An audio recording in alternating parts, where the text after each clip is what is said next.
Nos dias atuais, é fundamental entender como funciona o andamento e as engrenagens que foram colocadas para o funcionamento do nosso país.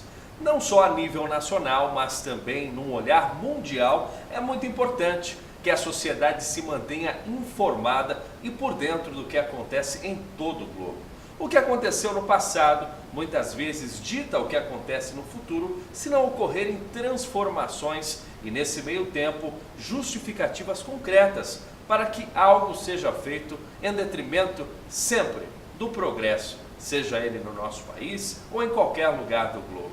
Eu estou dizendo isso porque hoje nós vamos falar no nosso programa sobre um assunto muito atual, que é a questão da reforma na Previdência. E hoje nós temos um convidado de peso aqui no Enfoco que vai falar com grande maestria sobre isso. Eu estou falando do professor Nivaldo Pilão, pró-reitor acadêmico da Fiel, também professor de Engenharia Econômica, Empreendedorismo e palestrante. Há mais de 30 anos trabalha como professor universitário, entre passagens pela FGV e também Facam. Professor, seja bem-vindo ao Enfoco. Muito obrigado, é um prazer, estou à disposição. Muito bem. Professor, eu queria que a gente, antes de começar o programa, o assunto, o senhor se apresentar um pouquinho melhor. Eu dei um currículo básico seu aí, fala um pouquinho sobre a sua vida na educação. É um prazer, muito embora o Henrique tenha feito tudo o que precisava, não precisa de falar mais nada, eu acho que você falou tudo o que precisava. Mas de qualquer maneira, eu, como você disse, tenho mais de 30 anos de magistério superior. Trabalhei nas maiores escolas do Brasil, trabalhei na Fundação Getúlio Vargas, na Facamp, hoje estou no Unifiel, sou pró-reitor acadêmico do Unifiel, mas ainda estou na sala de aula. Acho que é extremamente importante a sala de aula, porque ela faz com que a gente consiga perceber o que é que o aluno está pensando, e o aluno nada mais é do que você, do que a população, do que eu, e é isso que importa, né? Saber como essa juventude vem trazendo as coisas, porque isso é o momento da mudança, é a forma da mudança. Então, o que você falou é isso mesmo. Sou professor universitário, sou mestre em administração pela GV, doutor em engenharia de produção pela Poli-USP, mas enfim, isso é menos importante. O mais importante é a gente conseguir tentar informar um pouco os seus telespectadores. Muito bem. Professor Pilão animado, fala muito bem, né? Tem um ritmo acima da média. Professor, antes da gente falar do assunto da Previdência, eu queria saber o seguinte: muitas pessoas jovens acompanham o nosso programa e nem todas sabem o que ritmou a nossa Constituição Federal de 1988, nossa última Carta Magna. Qual era a mentalidade da sociedade brasileira, dos governantes naquela época, que deram o atual padrão da Previdência, do assunto que a gente vai tratar? Sim, na verdade sempre existe um ponto histórico, né? Um ponto de partida. Eu acho que a Constituição de 88 realmente é um ponto interessante de se falar para a reforma de hoje. Se a gente for pensar em 88, é só a gente lembrar como é que a gente vinha. Nós vínhamos de um regime militar, discute-se se é ditadura, se não é ditadura, mas pouco importa. Existia um regime militar, esse regime de militar não era aquilo que as pessoas queriam de maneira total, existia gente existia dissidência com relação a isso, e essa dissidência acabou assumindo o poder por ter acabado a fase do regime militar, na época do próprio Figueiredo, etc., né, do presidente Figueiredo. E a vinda dos civis acabou gerando a necessidade de fazer uma nova Constituição. E foi feito não só uma nova Constituição, mas foi feita uma eleição para constituintes, deputados que fariam a Constituição que nós vivemos hoje, ainda é a mesma que nós temos. E nessa Constituição dizia que qualquer item daquela Constituição, daquela nova Constituição que estava sendo montada, só poderia ser modificado com 3/5 dos votos dos parlamentares. É por isso que a gente está discutindo tanto hoje a Previdência, porque a Previdência poderia vir sendo atualizada à medida das necessidades, e nós não precisaríamos vir com uma reforma muito profunda, eventualmente, né?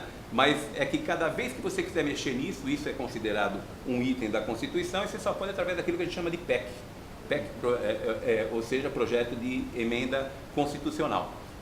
Esse que nós estamos falando, que é da Previdência, é o número 6 de 2019, né? A PEC 6 de 2019 é a que traz os itens da reforma da Previdência. Naquela época, nós tínhamos que colocar para dentro da forma de administrar o país toda a sorte de, vamos dizer, aspectos sociais. Então, se você pegar a Constituição, ela tem muito disso, né? Não pode mexer nisso, não pode mexer naquilo, porque quando se criou aquela Constituição, que foi chamada inclusive de Constituição Cidadã, quando se criou aquela Constituição, ela foi criada visando devolver algumas coisas que a gestão que estava assumindo, que o poder que estava assumindo, o poder civil, julgava que estava cerceado até aquele momento. Então é claro que algumas coisas, houve avanços, e muitos avanços, não tem o que discutir, é até boa, se ele for ver, é até boa, não é ruim não. Mas tem coisas que têm que ser mudadas, e elas vão sendo mudadas com o tempo. E agora nós chegamos para fazer da reforma da Previdência, né? Por quê? Porque do jeito que está lá em 88, nos dias de hoje, não comporta. E não comporta por quê? Porque o gasto com a Previdência acabou ficando muito grande para a quantidade de dinheiro que a gente arrecada. Só lembrando, antes da gente falar de qualquer reforma, de qualquer coisa, a gente tem o hábito de dizer que a reforma é do governo, né? Essa conversa da reforma do governo é relativa, porque o governo não produz dinheiro. Ou seja, o Brasil não vende nada, o governo brasileiro não vende nada. A União só administra o Só recurso. administra o resultado. Quem vendemos somos nós, né? Que somos as pessoas físicas e as pessoas jurídicas. Nós, pessoas físicas, vendemos nosso trabalho, as pessoas jurídicas vendem seu serviço, seu produto, enfim. Ou seja, o Brasil não produz nada. Então o Brasil não nos paga. Quem nos paga a aposentadoria somos nós mesmos, né? Que é resultado do quê? Dos impostos que eles arrecadam. Portanto, dizer assim, não, é um problema do governo, o governo tem que pagar. Sim, para ele pagar, ele vai ter que arrecadar. E ele vai arrecadar de quem? Nós. Dos contribuintes. Dos contribuintes. Não tem outra fonte, porque ele não vende nada, né? Exato. Então isso é importante que a gente tenha em mente. Precisa fazer reforma? Eu acho que é imprescindível. Claro que existem vozes contrárias, dissidentes, e respeito as pessoas que defendem que não deve ter, elas têm argumentos para isso, e são respeitáveis, é só uma forma de ver o mundo, cada um tem uma forma de ver o mundo. Eu entendo que é imprescindível, não tem como não fazer reforma. Não fazer reforma seria realmente caminhar cada vez mais para a beira do abismo. Muito bem, professor, na sua opinião, como foi que o país chegou na situação de ter que se implementar essa reforma esse ano? Não é difícil de entender, Henrique. O que acontece, você é menino, eu tenho 61 anos de idade, então já estou um pouco mais rodado, né? Ou bastante mais rodado do que você. Mas se você for verificar, na minha época, a gente dizia que o Brasil é o país do futuro. Você deve ter ouvido isso dezenas de vezes, os nossos amigos em casa também devem ter ouvido isso dezenas de vezes. O Brasil é o país do futuro, só que o futuro chegou, né? O futuro chegou. Ele não chegou exatamente como a gente queria, né? Quando a gente fala que o Brasil é o país do futuro, é porque a gente via possibilidades mil, né?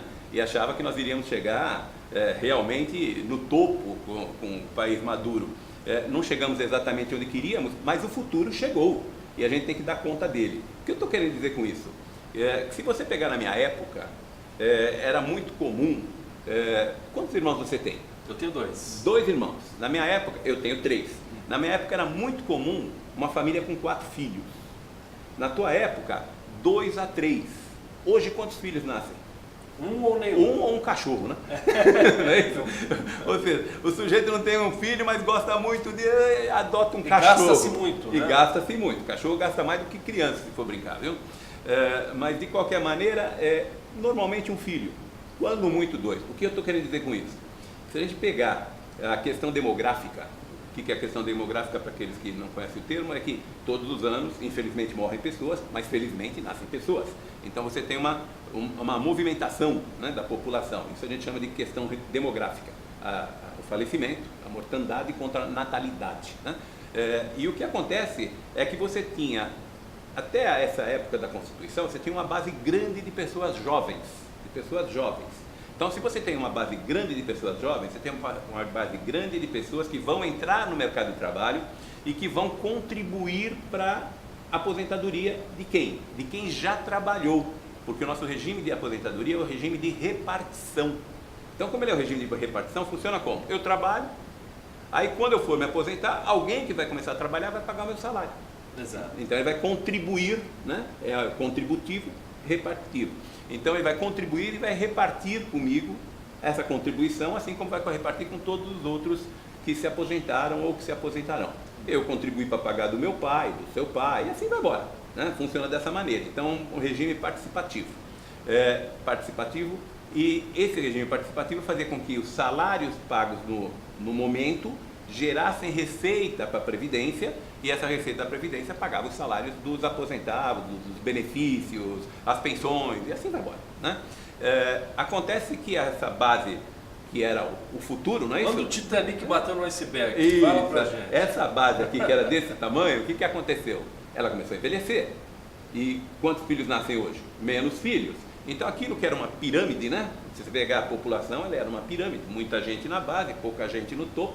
A hora que começou a nascer menos gente e as pessoas foram ficando velhas, essa base foi subindo e essa base aqui foi encolhendo. Então, ao invés de você continuar com uma pirâmide, hoje você não tem mais uma pirâmide.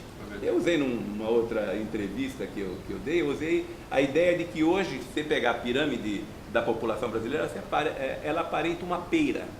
Uma pera, né? O repórter que estava me entrevistando falou: puxa, eu nunca tinha pensado nisso, eu entendi tudo agora. Por quê? Porque você tem a pessoa de mais idade aqui, quem banca a brincadeira está aqui, né, indo embora para cima, e quem vai bancar no futuro está aqui, que é pouca gente.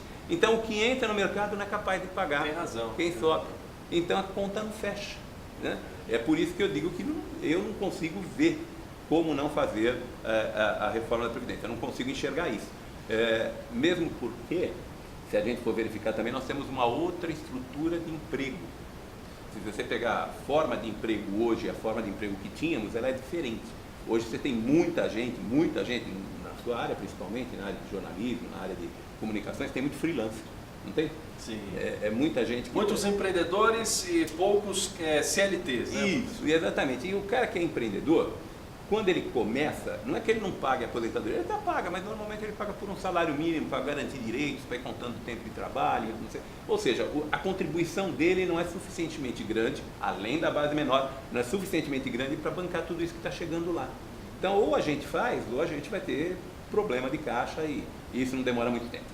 Estamos conversando com o professor Nivaldo Pilão, aqui no nosso programa Em Foco, falando sobre um tema tão importante e atual, que é a reforma previdenciária federal. Hoje é um assunto que está em todos os lugares e é muito importante que você que acompanha o Em Foco também fique por dentro. Escolhemos o professor Nivaldo, que tem ampla experiência na área, mais de 30 anos como professor universitário, também engenheiro na área econômica, e está aqui falando um pouco do seu parecer, dividindo o seu conhecimento conosco. Vamos a um rápido intervalo comercial e já voltamos com este assunto aqui no Em Foco. Até já!